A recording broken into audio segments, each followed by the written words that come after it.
raha misy ny fampitahana nireo filoha zay nitondra na efa lasa korazana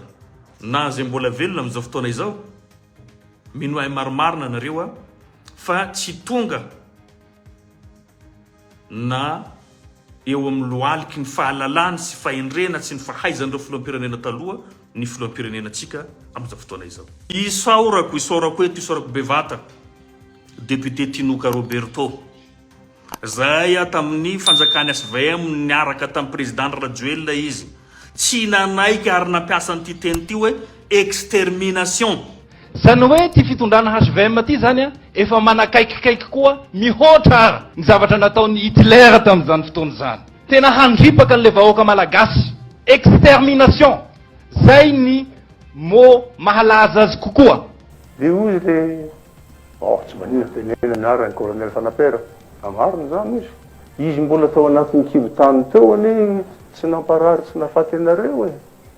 fa izy mivoaka eo io ny problème. Raha isika mivory eto zao misy enimpolotsika eto zao izy raha samy mamoaka ny zavatra ao an-kibony sy tafajary mety tsika samy mivoaka daholo.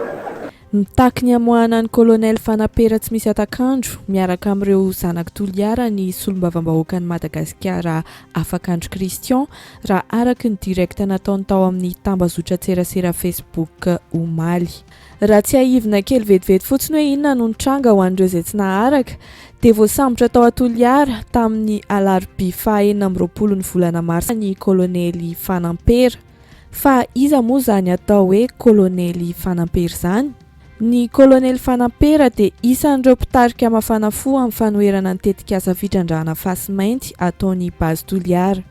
Nampahafantariny solombavambahoaka Christian Afakandro tao anatin'ny direkta nataony tamin'ny tambazotra mpifaneraserana Facebook omaly ny mombamomba azy izay tena tsara tokoa ho fantatry ny be sy ny maro. Olona lehibe manana ny maizy azy io rangahy io efa hatramin'ny ela raha araky ny voalazan'ity solombavambahoaka ity. Olona mahitsy sy marina ary tia tanindrazana ny kolonely Fanampera ary fantatry ny be sy ny maro ny asa vitany sy ny toetrany indrindra fa any amin'ny faritra atsimo any. Efa maro dia maro no nanaiky azy ho ray aman-dreny ary ny fahitan'ny Christian Afakandro azy dia tsy olona hitady seza mihitsy kolonely Fanampera fa olona tena vonina hiaro ny tanindrazany sy ny mpiara-belona aminy. Efa nanana ny lazany izany kolonely Fanampera izany ary tsy nisy ny faritra teto Madagasikara no tsy naniry iasany zany ray aman-dreny izany noho ny fahitsiany noho ny fahamarinany ary indrindrandrindra ny fitiavana ny tanindrazany. Na vita nampandry-tany zany ary ny aikan'izany ny ankamaroany malagasy rehetra ka noho n'izay anton'izay no mametraka azy isan'ny ray aman-dreny any amin'iny faritra antsimo iny indrindrandrindra fa ao amin'ny renivohim-paritanin'ny Toliara. Matoa ny rehetra manaiky anao ray aman-dreny, manaiky anao ho olobe ihany koa dia vokatra ny zavatra izay nataonao. Raha ny taona mbola betsaka ny olona izay zokiny mitovitovy taona aminy kanefa tsy misy mametraka azy ho olobe fa mety ao amin'ny fianakaviany ihany dia tapitra hatreo. Fa io rangahy io dia ny rehetrarehetra mahafantatra ny toetrany, mahafantatra ihany koa ny asa izay nataony. Fahitako azy ary ny fahitany maro azy ihany koa dia tsy olona mbola hiady toerana na ho filoham-pirenena na ho premier ministre na koa gouverneur na ho ben'ny tanàna na ho solombavambahoaka izany olona izany. Raha misy angambany ataontsika lo olona no mety miendrika an'izany olona izany satria ekeny rehetra ekeny maro ho ray aman-dreny. Raha hentsika tsara izay fanazavana fofo mahakasika ny kolonely Fanampera izay dia mahitsika fa mijoro hiaro ny tanindrazany no tena tanjon'ny kolonely Fanampera ary miady amin'ny zavatra tsy mety ataon'ny fitondrana izy mba ahafahany miaro ny tanindrazany. Tsy nisy resaka hoe anongam-panjakana na koa hoe anakorotana amin'ny firenena fa ny fanatsaharana ny tetikasa fitrandrahana Fasimainty io no tanjony. Tetikasa izay hitondra voka-dratsy maro dia maro ho an'ny faritra atsimo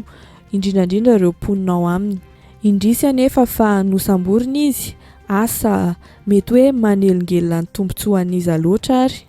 noho izany dia nametra-panontaniana ny solombavambahoaka Christian Afakandro.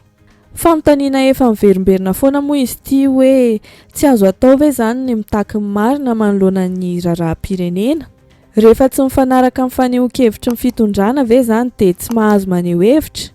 Tsy maintsy afara amin'ny fifandonana ihany ity raha tia mifarany raha ny fahitan'ny Christian Afakandro azy noho ny tsy fampiarana ny rafitra demokratika. Izany hoe eo ny fanavakavahana misy eo amin'ny samy malagasy fa indrindrandrindra misy ary tena manjaka tanteraka ny tsy fanajana amin'ny fanehoan-kevitry ny vahoaka malagasy. Olombitsy izay makasitraka ny bazy io ihany no enoan'ity fitondram-panjakana ankehitriny ity raha ny zava-misy hita amin'izao fotoana izao. Ny velabelarin'ny solombavambahoaka ny Madagasikara Afakandro Christian mazava tsara ny mahakasika an'izany zava-misy izany tao anatin'ny fanehoan-kevitra nataony arak'ity horonan-tsary izay arahantsika manaraka ity. Tsy azo atao ve no mijoro, tsy azo atao ve no mitaky ny marina manoloana ny raharaham-pirenena. Izany raharaham-pirenena izany tsy raharaham-tokantrano na hoe vitan'ny kinamanamana fotsiny na ny fitondrana ihany ny manao zay mety aminy fa rehefa tsy mety aminy dia tsisy olona mahazo maneho hevitra. Zany angambany miala tanteraka amin'ny fenitra demokratika izay nosafiditsika, tsy nametraka mpanjaka atsika fa nametraka filoham-pirenena, zany hoe filohan'ny malagasy rehetra. Ka raha misy ny zavatra hotapahana, misy zavatra atao, tokony misy ny fifampiresahana, misy ny maromarotra iraisana. Kinanjo izany zavatra resahantsika izany tsy misy fa mandeha ilana. Raha misy ny fidinana atao, ny fifampiresahana atao, dia ny mpiaradia amin'io bazy io ihany no mahazo vahana. Hitantsika misy mpitondra fanjakana mihitsiny miaraka amindreo, manao ny famononomby, manao ny fifampiresahana amin'ireo antokon'olona zay hitantsika manaiky an'io bazy io. Nefa ny ankilany koa zany ren'ny olona zay miaraka amin'ny maronisa, miaraka amin'ireo ray aman-drenireo, rehefa manao zavatra dia tsy maintsy takina ny taratasy fahazahoana lalana. Rehefa angatahanao zay zavatra zay nefa any amin'ny tompona andraikitra tsy misy valiny. Zay ny nolazako eto fanavakavahana, tsy fampitoviana ny samy malagasy, indrindra fanaovana tsinotsinona ny fanehoan-kevitra. Nefa zay tsy mety zay. Ary raha ohatra ka zay no zavatra ataonareo tsy maintsy miafara ihany amin'ny fifandonana zay zavatra zay. Ankoatr'izay dia nampatsiahivin'ity solombavambahoaka ao Mahajanga voalohany ity ihany koa ny fanazavana izay efa nentiny Amiral Didier Ratsiraka tamin'izany fotoana izany momba ny resaka fitrandrahana fasy mainty ao Toliara ity. Raha fitinina ny zavatra noteneniny dia maro ny voka-dratsin'io fitrandrahana fasy mainty io rehefa natao ny fanadihadiana rehetra mahakasika an'izany, ary tsy hisy tombotsoan'ny Madagasikara sy ny vahoaka malagasy ato anatiny mihitsy ny fanaovana an'io. Mbola afaka henoantsika ato anatin'ity video manaraka ity ihany koa zany tenin'ny Afakandro Christian zany. Mazava ny tenin'ny Amiral Didier Ratsiraka indrindrandrindra mahakasika ny colonel Fanampera nataony ohatra tamin'izany hoe efa 90 taona no nanao étude d'impact environnemental zany zahay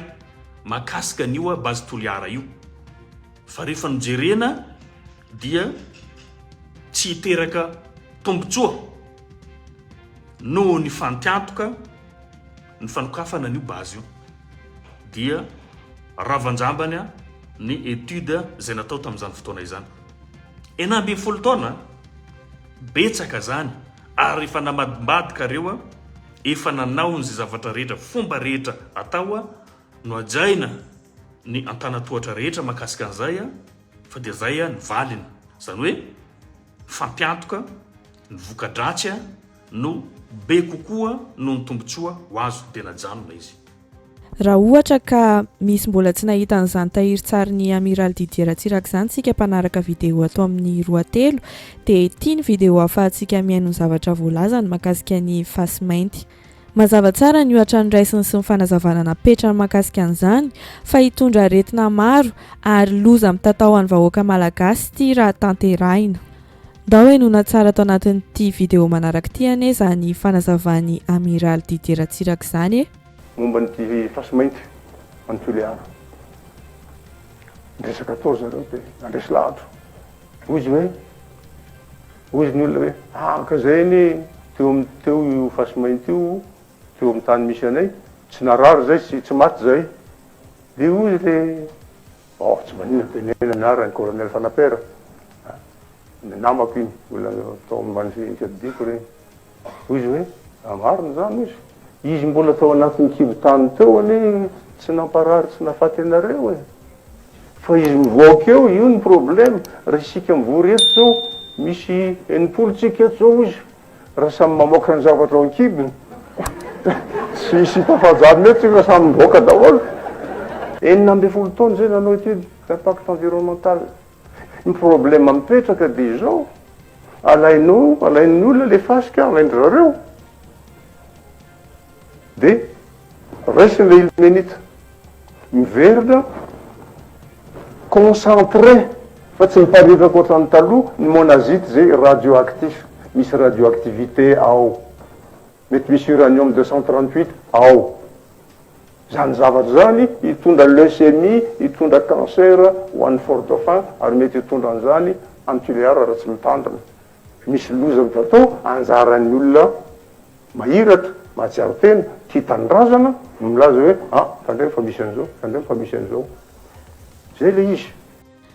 nametra-panontaniana hafa ihany koa i Christian Afakandro tao anatin'ny resaka nataony tamin'ny mpanara-baovao amin'ny tambazotra tserasera hoe ireo mpitondra teo aloha ireo mihitsy ve ny tsy mahay sa tsy ampy fitiava-tanindrazana mivaliany ihany moa zany avy eo tsy niteneniny tamin'ny fomba mivantana moa zany fa raha atao bangitokana dia nampitahainy ny fahaizan'ireo mpitondra rehetra izay mifanesisesatra amin'izay teto Madagasikara ary raha ny heviny dia ny filoha Andry Rajoelina no ambany fahaizana tsy fahalalana ary fahendrena indrindra amin'ireo filoha ireo terena tsy maintsy atao itetika azy io ty solombavam-bahoaka ity ka izay no antony mahatonga ny fisamborana ny kolonely Fanampera izay mahasamy joro mitaky ny mangarahara mikasika an'izy io fa matoa terena toy izao ny fanekena ny fanaovana an'io fitrandrahana io dia misy ambadika ao izay ho iatrany Afakandro Christian nambarany ihany koa fa tsy maintsy fantariny hoe inona izany ambadika izany ary ho ampahafantarany ny vahoaka malagasy rehetra izany rehefa fantany fa ireo filoham-pirenena taloha reo ve no tsy mahay tsy mahalala sa tsy manan-tsaina sa tsy ampy fitiava-tanindrazana inoako afa mifanohitra amin'izany raha misy ny fampitahana n'ireo filoha izay nitondra na efa lasa korazana na izay mbola velona amin'izao fotoana izao minohay marimarina nareo fa tsy tonga na eo amin'ny loaliky ny fahalalany sy fahendrena sy ny fahaizan'ireo filoham-pirenena taloha ny filoham-pirenena antsika amin'izao fotoana izao kanefa izay no zavatra misy tereko masaka izy io terena tao izy io dia tsy maintsy miroso amin'ny fisamborana ny fanjakana mijoro amin'izao fa maninona ary raha miverina ny fandinika dia rehefa aveo averina ny recherche atao ny étude atao dia rehefa tena voakajikajy zay dia tokony miroso amin'ny exploitation fa tsy terena rehefa terenao zany dikan'izay misy zavatra ambadika minohay marimarina nareo fa misy vola tokony fa efa iodinao ary tsy janona atsika fa hamantatra an'izay hoe inona ny zavatra miainga ao fa rehefa fantatra zay tsy maintsy ampahafantarana ny vahoaka malagasy fa ho voafitaka ianareo antimo ao fa tsy vitan'izany ihany anefa fa mbola nampatsiahiviny ity solombavam-bahoaka ny Madagasikara ity ihany koa fa olona mpanaradia ny fitondrana mihitsy mpisolelaka ny filoha Andry Rajoelina mihitsy no efa namoaka tamin'ny fotoana nitondran'ny filoha teo aloha Hery Rajaonarimampianina fa tsy azo ekeny io tetika asy io tsy iza moa zany fa ny solombavam-bahoaka ny Madagasikara ihany koa dia i Tinoka Roberto nanolotra fisaorana manokana ho an'ny Tinoka Roberto mihitsy Christian Afakandro satria nilazan'izany zava-marina izany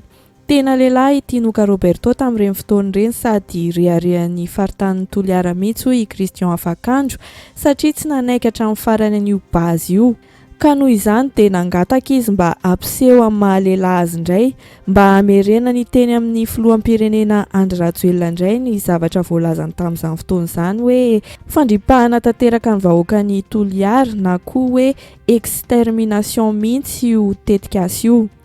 famafana tanteraka ny foko Masikoro, Mikea, Vezo sy ny sisa sy ny sisa. Isaorako eto isaorako bevata député Tinoka Roberto zay tamin'ny fanjakany SVM niaraka tamin'ny président Rajoelina izy tsy nanaiky ary nampiasa an'ity teny ity hoe extermination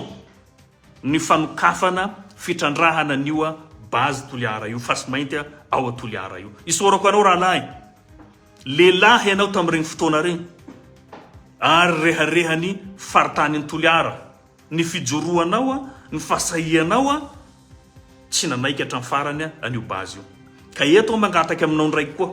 efa nazo toerana tsara anao zao tsaratsara an'izay sady solombavambahoaka no vice président ny assemblée nationale faritany toliara aseholy aroa mahalehilahy anao mitsangana anao ambarao ny andra rajoely hoe extermination io ataonao tsy meurtre tsy empoisonnement tsy génocide fa extermination zany hoe famoanana tanteraka famafana tanteraka andreo foko zay nilazaiko tao regny masikoro mikea tagnalagna vezo sara miaraka exterminena nareo esorina nareo amin'io faritany ny toliara io na nareo mipetraka eo miaraka amin'ny aretina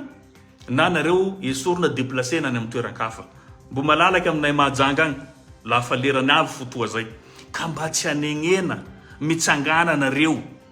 raha ohatra ka nisy tsy naharaka an'izany voalazany afakandro Christian zany dia tia ny horonan-tsary ny Tinoka Roberto izay hita nanohitra mafy dia mafy ny tetikasa fitrandrahana fasy mainty tamin'ny fotoana nitondrany antoko HVM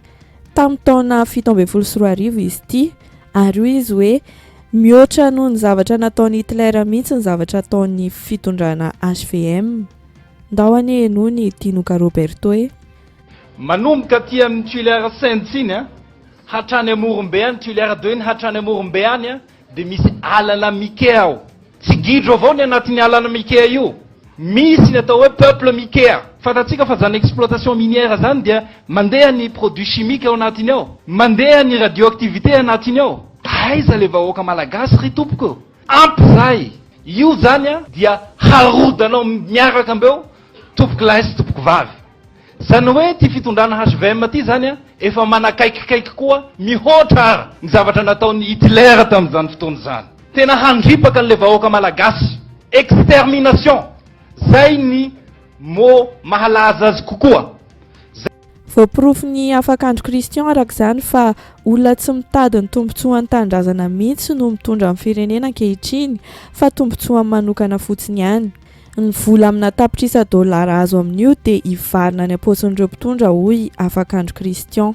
misera fotsiny nataon'ireo mpitondra n'ity firenentsika ity fa tsy mahay mitantana firenena ary tsy tokony hitondra firenena mihitsy maro ny zavatra tokony afaka hanampiana ny olona ao atsimo ao arangaranga ny hoe olona 700 no ahazo asa amin'ity tetikasa ity kanefa raha ohatra hoe omena fitaovana amin'ny mpamboly izay efa amanarivony any atsimo any dia efa fanomezana asa ho an'izy ireo zany ary efa mahavita manenjika ny politika amin'ny fahavitatena ra-tsakafo olona tsy aptareo olona tsy patriote reo fa olona misera amin'ny fitondrana amin'ity firenena ity misera fotsiny no ataondreo ary zay no zavatra tokony ahaizantsika ny tantara misy sokajin'olona tsy tokony hitondra firenena mialatsiny ao raha miteny amin'izay za tsy miteny karazana fa sokajy zany hoe misy olona hitanao hoe tsy apta izy mitondra firenena fa oentin'le firenena dia zao tsika latsaka ankaterena izao ny vola ny intereny manokany no mahamay azy fa tsy intereny firenena mihitsy raha 480 no asa foroniny ao firy ny olona tokony ho ampina amin'ny fambolena avitany faritra antsimo iny fa aleovantena ara-tsakafo zay fotsiny tokony ampisainantsika mandeha manarivony ny mpamboly ao zany hoe raha nivatsina fitaovana reo zany efa asa mitombo ary mandroso mahavita ahafahana manenjika ny politika ny fahavitantena ara-tsakafo fa maninona tsy atao zay fa 480 no arangaranga nefa million de dollars ao ambadika ao zay ivantana amin'ny posony zalahy